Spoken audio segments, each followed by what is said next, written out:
لبيك اللهم لبيك لبيك لا شريك لك لبيك إن الحمد والنعمة لك والملك لا شريك لك. الله أكبر الله أكبر الله أكبر لا إله إلا الله الله أكبر الله أكبر ولله الحمد ورحمۃ اللہ وبرکاتہ۔ انشاءاللہ اس ویڈیو میں ہم آپ کو آسان حج کی ترتیب بتائیں گے، تو انشاءاللہ جب آپ ویڈیو کو پورا دیکھیں گے تو آپ کو حج کرنے میں آسانی ہوگی۔ حج کی 3 اقسام ہیں: حج تمتع، حج قران اور حج افراد۔ پاکستان، بنگلہ دیش اور ہندوستان سے جانے والے تقریباً افراد جو ہے حج تمتع کرتے ہیں، تو ہم بھی اس ویڈیو میں حج تمتع کے بارے میں آپ کو مکمل تفصیل سے آگاہ کریں گے۔ حج تمتع کرنے والے اپنے گھر سے حج کی نیت لے کر تو جائیں گے، لیکن حج کا احرام وغیرہ نہیں باندھیں گے، بلکہ ایئرپورٹ کے اوپر بھی آپ نے عمرے کا احرام باندھنا ہے۔ سامان کی پیکنگ میں کی صورت میں ایک بڑا بیگ ہوتا ہے اور ایک ہینڈ کیری بیگ ہوتا ہے۔ ہینڈ کیری بیگ میں آپ اپنا احرام سے متعلق جتنا بھی سامان ہے، یعنی احرام، بیلٹ، چپل وغیرہ،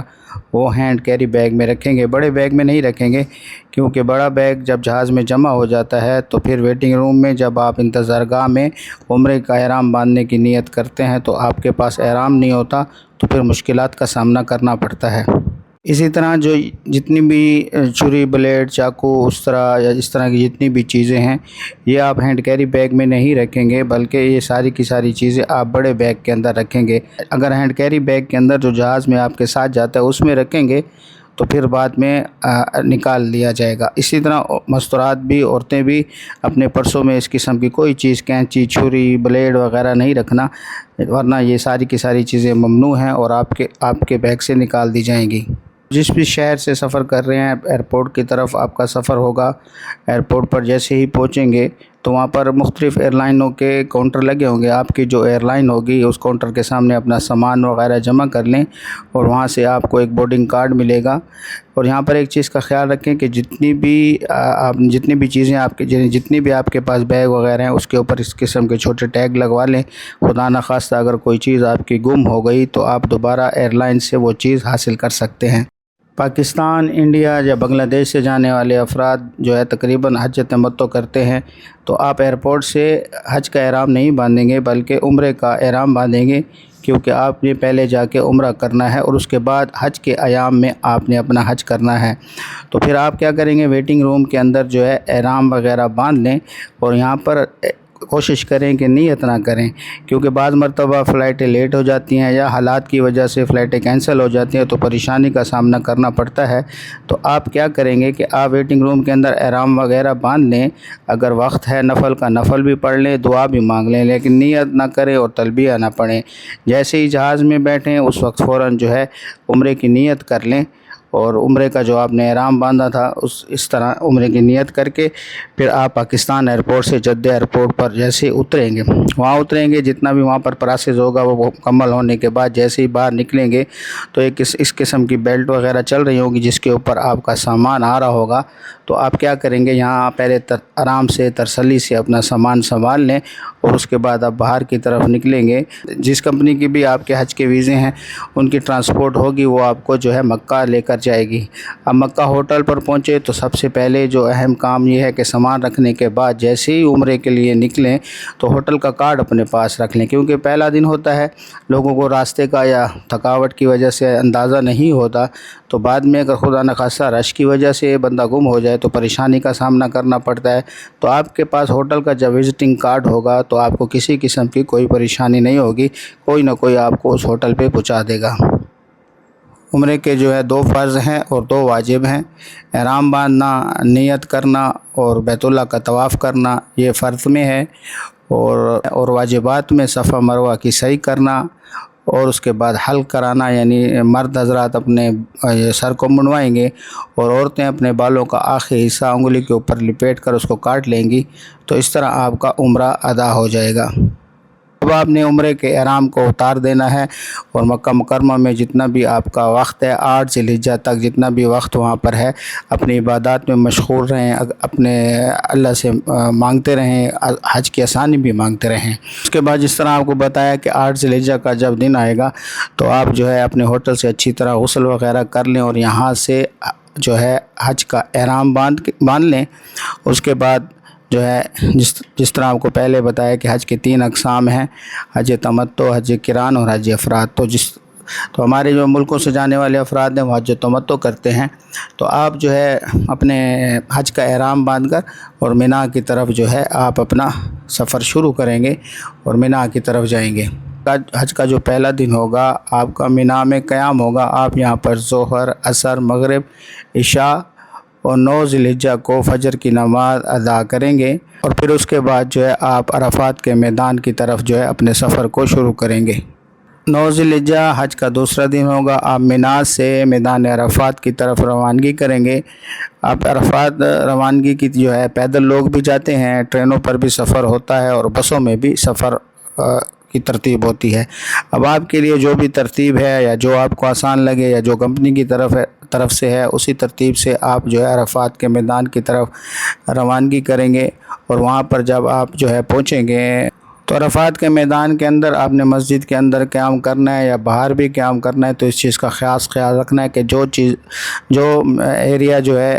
عرفات کے میدان سے باہر ہے وہاں پر آپ نے قیام نہیں کرنا، اور وہاں پر بورڈ لگے ہوئے ہیں، مختلف قسم کے آپ بورڈ لگے ہوں گے، مسجد کے اندر بھی اسی طرح کے آپ کو بورڈ نظر آئیں گے کہ یہ جگہ جو ہے عرفات کے میدان سے باہر ہے، تو آپ وہ جگہ مخصوص کر لیں جو عرفات کے میدان کے اندر ہے اور یہاں پر آپ قیام کریں گے۔ امام صاحب جو ہے خطبہ بھی دیں گے اور ظہر اور عصر کی نماز اکٹھی پڑھائیں گے۔ جو لوگ امام صاحب کے پیچھے نماز پڑھیں تو ظہر عصر کی اکٹھی پڑھیں گے، اگر اپنے خیموں میں پڑھنی ہے تو پھر ظہر کی نماز کو الگ سے پڑھنا ہے اور عصر کی نماز کو بھی الگ سے ادا کرنا ہے۔ یہاں پر آپ جو ہے عرفات کے میدان میں مغرب یعنی غروب آفتاب تک جو ہے یہاں پر رہیں گے۔ غروب آفتاب سے پہلے آپ نے عرفات کے میدان سے نہیں نکلنا، پھر اس کے بعد جیسے غروب آفتاب ہو جائے تو آپ جو ہے عرفات کے میدان سے مزدلفہ کی طرف روانہ ہوں گے۔ عرفات کے میدان کے اندر زیادہ سے زیادہ دعاؤں میں مشغول رہیں اور اللہ کی ذات سے مانگتے رہیں۔ یہاں پر نمازوں کے علاوہ زیادہ سے زیادہ ذکر و اذکار اور دعاؤں میں مشغول رہیں۔ غروب آفتاب کے بعد آپ جو ہے عرفات کے میدان سے مزدلفہ کی طرف روانہ ہوں گے اور جیسے ہی مزدلفہ کے میدان میں پہنچیں گے تو وہاں پر جو ہے آپ مغرب کی اور عشاء کی نمازیں ادا کریں گے اور پھر اس کے بعد جو ہے کنکریاں چننے کی جو ترتیب ہے کنکریاں وغیرہ چنیں گے اور یہاں پر بھی زیادہ سے زیادہ وقت جو ہے آپ نے دعاؤں میں گزارنا ہے اور اللہ رب العزت کی ذات سے دعائیں مانگنی ہیں۔ اور یہ رات آپ کی مزدلفہ کے اندر ہوگی، یہاں پر قیام ہوگا، جتنا بھی عبادات کا وقت ملے، دعاؤں کا وقت ملے، اللہ کی ذات سے دعائیں مانگتے رہیں۔ 10 ذی الحجہ حج کا تیسرا دن یعنی آپ مزدلفہ سے جمرات کی طرف روانگی کریں گے اور جو ہے وہاں پر جا کر شیطان کو آپ نے پتھر مارنے ہیں۔ مینا سے جیسے جمرات کی طرف جائیں گے تو پہلے یہ جو آپ دیکھ رہے ہیں یہ چھوٹا شیطان ہے، پہلے دن اس کو کنکری نہیں مارنی، پھر اس سے آگے کی طرف جائیں گے